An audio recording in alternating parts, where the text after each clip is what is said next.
If you're clicking on this video, S&P 100 FMI 1, it's your oil suction manifold. If this code pops up, you basically shut down.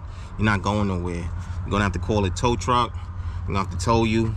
The engine's not getting no oil, it's not circulating, so the engine's gonna just shut down. It's a safety mechanism so you don't blow the engine.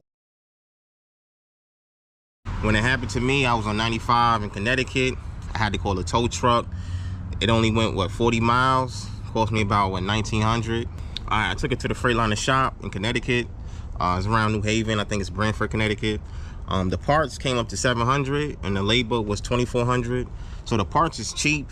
If you go to a shop, maybe a private shop or your private mechanic, you could probably save money on the labor. But the labor, that's where the work is at.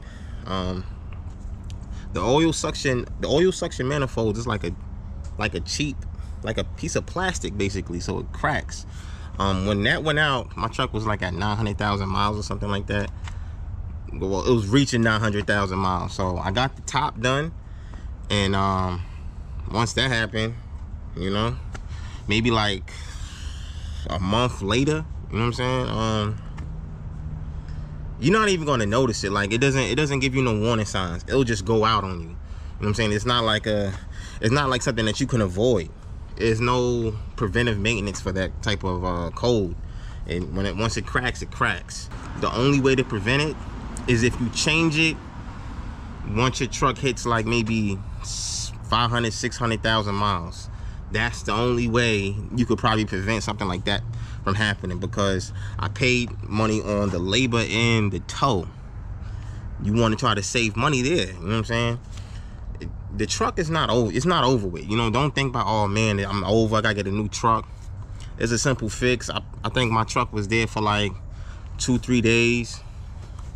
Once that get fixed, you be up and running. It be like new again. It's not a big deal. Don't look at it like you gotta switch trucks out, because everything only came to like 3,800. You know what I'm saying? So why throw away the whole truck?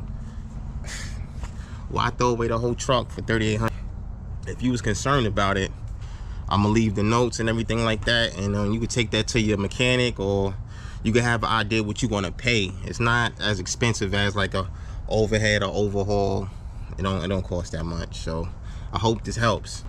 All the work is gonna be done on the bottom, so they gotta remove your bearings and stuff like that.